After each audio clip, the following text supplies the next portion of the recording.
تبارك الذي بيده الملك وهو على كل شيء قدير.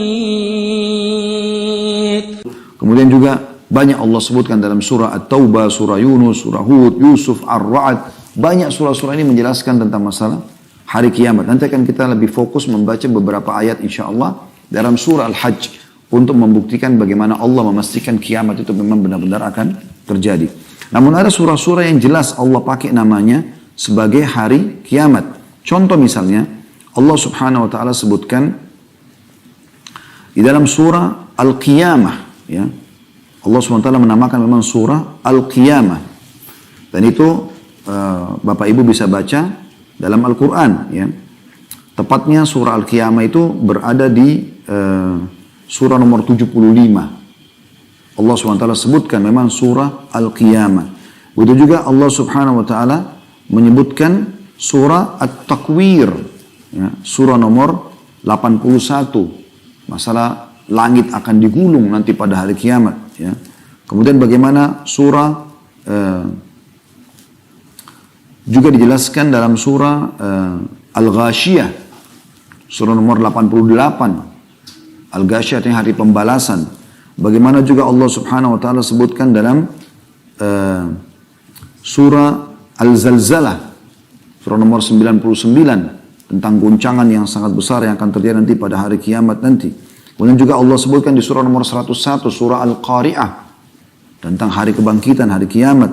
Ini juga Allah subhanahu wa ta'ala sebutkan tentang masalah hari kiamat tersebut.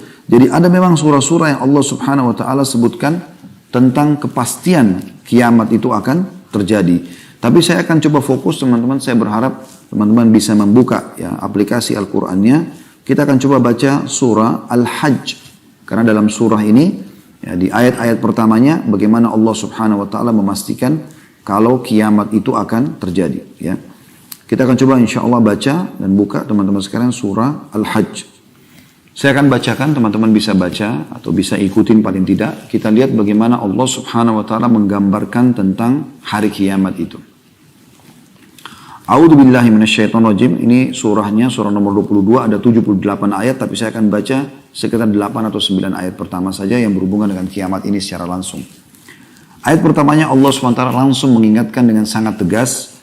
A'udzu billahi minasyaitonir rajim. Bismillahirrahmanirrahim. Ya ayyuhan nasu taqu rabbakum. Inna zalzalatas sa'ati syai'un azim. Hai sekalian manusia. Di sini kalau Allah panggil hai manusia, mau orang beriman atau orang kafir, semua diingatkan oleh Allah SWT. Beda kalau Allah mengatakan ya ayyuhalladzina aman, hai orang beriman, khusus orang beriman yang dipanggil. Di sini Allah mengatakan ya ayyuhan nas, hai sekalian manusia, semuanya harus menyadari masalah ini. Bertakwalah kepada Tuhanmu. Makna bertakwa, patuhlah yang diperintahkan, kerjakan yang halal, nikmati yang dilarang, tinggalkan. Sesungguhnya kegoncangan hari kiamat itu adalah suatu kejadian yang sangat besar. Dalam kurung, dahsyat. Sangat besar. Maknanya jangan tunggu itu terjadi, baru kamu menyesal. Sudah terlalu banyak bukti-bukti kalau kiamat bisa terjadi. Di antara bukti-bukti sekarang teman-teman, di hari-hari sekarang ini, bukankah banyak fenomena terjadi, fenomena alam. Di Indonesia sendiri terjadi. Banjir, gempa, longsor. Artinya dalam seketika Allah subhanahu wa ta'ala kalau ingin hancurkan muka bumi dan terjadi kiamat begitu mudahnya. Bagaimana kita mau pungkiri tentang kiamat yang akan terjadi goncangan-goncangan dahsyat. Sementara Allah bisa lihatkan depan mata kita. Dan ulama mengatakan terjadinya fenomena alam seperti ini, itu Allah ingin tunjukkan kemahabesarannya kalau kiamat pasti akan terjadi. Ya. Lalu Allah ceritakan bagaimana keadaan pada saat terjadi kiamat itu. Di ayat 2-nya. Yauma tarawunaha tazhalu kullu murdi'atin amma arda'at. وَتَضَعُ كُلُّ ذَاتِ حَمْلٍ حَمْلَهَا وَتَرَى النَّاسَ سُكَارَ وَمَا هُمْ بِسُكَارَ وَلَكِنَّ عَذَابَ اللَّهِ شَدِيدٌ. Ingatlah, makna ingat, pelajarilah.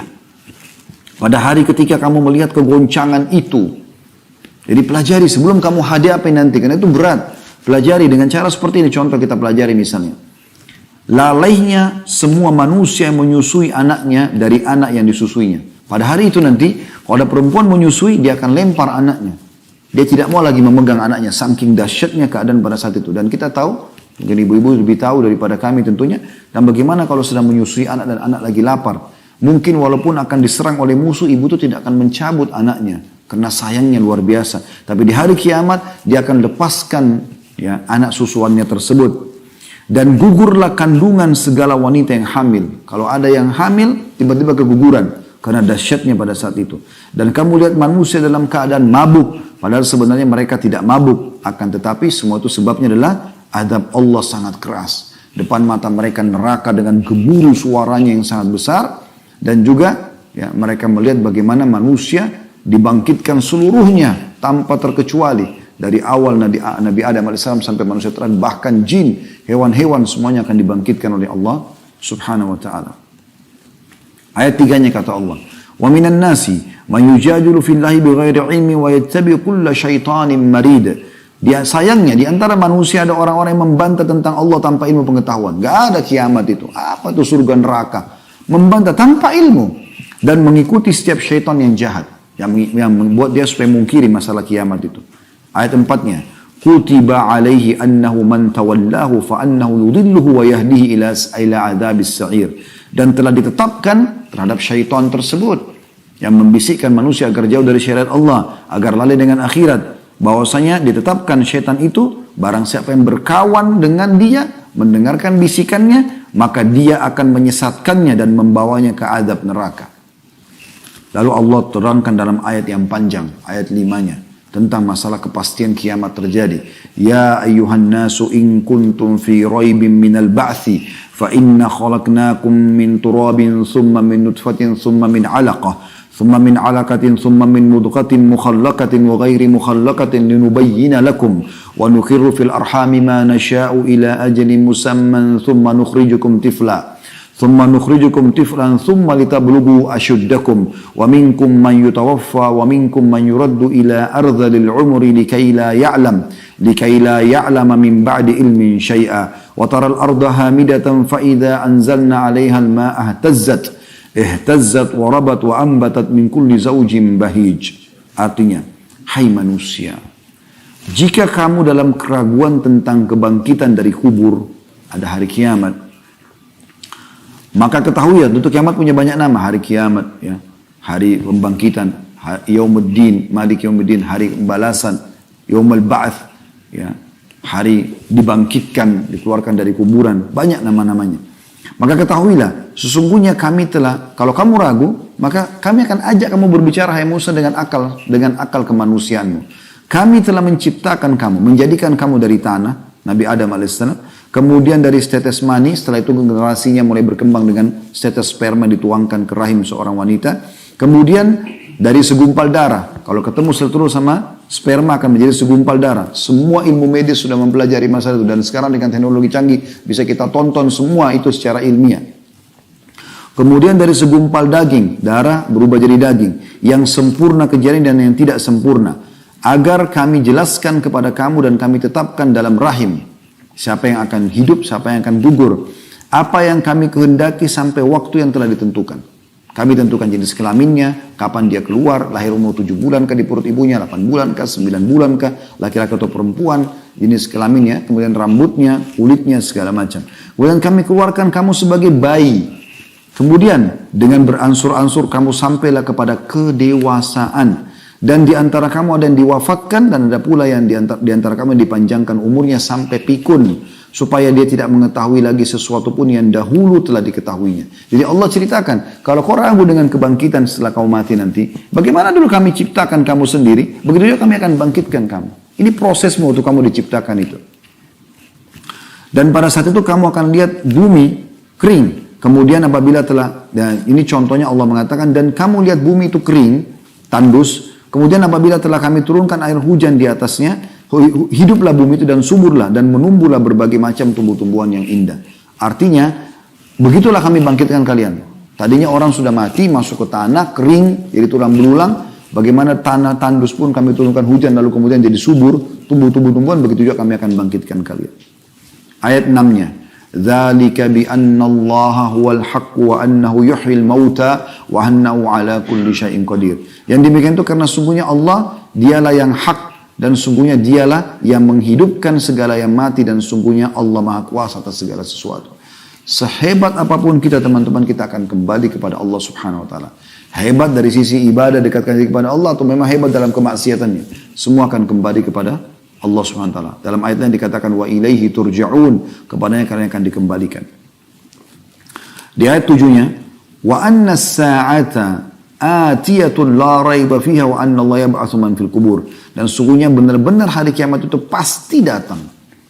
Ini sebab kita namakan judul kita kiamat pasti datang dari potongan ayat ini. Allah mengatakan dan sungguhnya hari kiamat pastilah datang. Tidak ada keraguan kepadanya. Dan bahwasanya Allah membangkitkan semua orang yang ada di dalam kubur. Ya. Lalu kemudian Allah SWT tutup, ini ayat terakhir kita baca sampai ayat 8-nya. Allah SWT mengatakan wa minan nasi ma yujadilu fillahi bighairi ilmin wala hudan wala kitabim munir. Tapi sayangnya di antara manusia ada orang-orang yang membantah tentang Allah tanpa ilmu pengetahuan, tanpa petunjuk dan tanpa kitab atau wahyu yang bercahaya. Jadi mereka membantah tentang masalah kiamat ini dengan tanpa ilmu sama sekali. La haula wala quwata illa billah. Baik teman-teman sekalian, kita juga coba baca lengkap insyaAllah surah Zalzalah. Ini saya pilih karena teman-teman mungkin umumnya menghafalnya, sering dipakai dalam sholat. Bagaimana Allah SWT gambarkan surah Zalzalah ayat 1 sampai ayat 8-nya ya. A'udzu billahi minasyaitonir rajim. Idza zulzilatil ardu zilzalaha. Apabila bumi digoncangkan dengan goncangan yang dahsyat ya, pada hari kiamat itu. Wa akhrajatil ardu athqalaha. Bumi mengeluarkan semua beban-beban berat yang dikandungnya. Semua gunung-gunung tercabut, semua yang berat, yang ada bobot sehingga membuat bumi itu bisa stabil, diangkat oleh Allah SWT. Ya. Wa qala al-insanu ma laha. Pada saat itu manusia mulai berkata, ada apa dengan bumi ini? Selanjutnya, yauma idzin tuhadditsu akhbaraha. Pada hari itulah bumi menyampaikan tentang beritanya. Ya. Bi anna rabbaka auha laha. Bahwasanya Tuhanlah Allah yang telah memerintahkan dia menjadikan atau terjadi seperti itu. Yauma idzin yasdurun nasu ashtatan liyura a'malahum. Pada saat itu manusia akan dibangkitkan ya, dalam keadaan bermacam-macam. Ada penjelasan macam-macam adalah orang beriman akan bercahaya, orang kafir akan hitam kelam. Ya. Famay ya'mal mithqala, untuk mereka melihat amal-amal mereka, famay ya'mal mithqala dzarratin khairan yara. Siapa yang berbuat seperti biji sawi dari kebaikan, dia akan lihat. Sekecil apapun kebaikan yang Bapak Ibu lakukan, tidak ada yang sia-sia. Wa may ya'mal mithqala dzarratin syarran yara. Siapa yang berbuat seperti biji sawi dari keburukan, dia juga akan lihat. Dan semua akan dipertanggungjawabkan. Ini jelas 8 ayat semuanya cerita tentang masalah neraka. Maksudnya hari kiamat, mohon maaf, hari kiamat. Dan sangat jelas. Begitu juga dalam surah Al-An'am, Allah Subhanahu wa taala juga menyebutkan ya, dalam surah Al-An'am, surah nomor 6 ayat 158.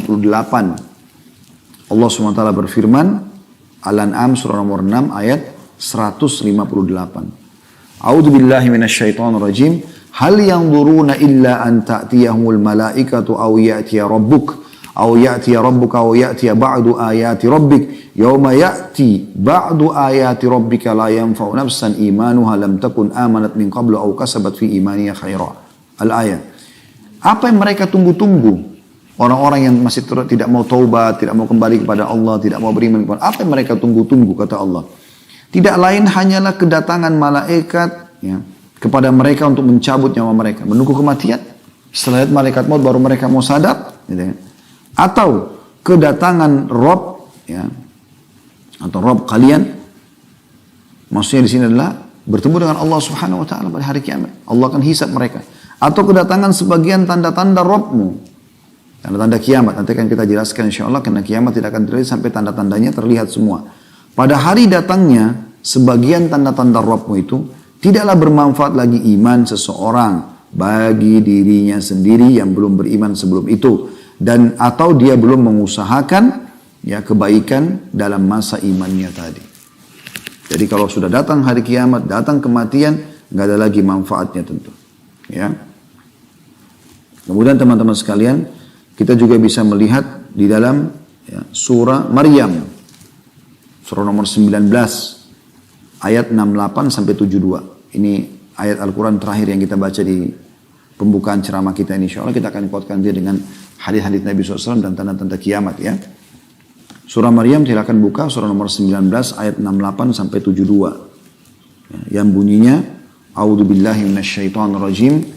Fa wa rabbika lanahsyurannahum wasyayatin thumma lanuhdirannahum hawla jahannam jithiya. Thumma lananzi'anna min kulli syi'atin ayyuhum ashaddu 'ala ar-rahmani 'itiyya. Thumma lanahnu a'lamu billadina hum awla biha siliyya. Wa in minkum illa wariduha kana 'ala rabbika hatman maqdiya. Thumma nunajji alladhina ittaqaw wa nadhara adh-dhalimina fiha jithiya. Demi Rabbmu, hai Muhammad, pasti terjadi. Sesungguhnya akan kami bangkitkan mereka bersama syaitan-syaitan. Para orang-orang kafir, orang ahli maksiat akan dibangkitkan. Syaitannya pun akan dibangkitkan yang menggoda mereka.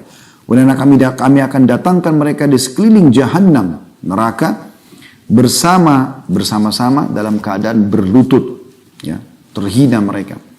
Kemudian pasti akan kami tarik dari tiap-tiap golongan siapa di antara mereka yang sangat durhaka kepada Zat yang Maha Pemurah, pada Allah. Dan kemudian kami sungguh lebih mengetahui orang-orang yang seharusnya dimasukkan ke dalam neraka itu. Gak ada lagi negosiasi, gak ada lagi sogokan, gak ada manipulasi di hari kiamat, semua pasti jelas. Yang ahli surga akan jelas, ahli neraka akan jelas. Anda tidak akan punya apa-apa lagi di sana untuk membela diri. Dan tidak ada seorang pun darimu, melainkan akan mendatangi neraka itu. Orang kafir akan masuk ke dalam, orang beriman akan lewat di atasnya. Karena sirat akan dibentangkan di atas neraka itu. Ya, baru kita menuju ke surga. Semua tujuannya agar kita pun kalau masuk ke surga insya Allah pernah melihat neraka itu. Dan bagaimana besarnya nikmat Allah yang kita rasakan karena selamat dari api neraka. Apalagi sampai masuk ke dalam surga. Kemudian Allah mengatakan, ya, dan sesungguhnya itu sesuatu yang pasti terjadi, ya, lewat di neraka itu. Kemudian kami akan menyelamatkan orang yang bertakwa, ya, dari neraka itu agar masuk ke dalam surga lewat di atas sirat. Dan kami akan tinggalkan orang-orang zalim dalam keadaan berlutut atau terhina. Ya. Jadi ini jelas sekali bagaimana Allah SWT menggambarkan masalah itu. Beruntunglah teman-teman sekalian kalau kita engah mengambil dan memahaminya. Apalagi ini masuk dalam salah satu dari 6 rukun iman kita. Selain iman kepada Allah, iman kepada malaikat, iman kepada kitab kita, para rasul-rasul, hari kiamat. Dan juga ya, qadha atau takdir baik dan takdir buruk.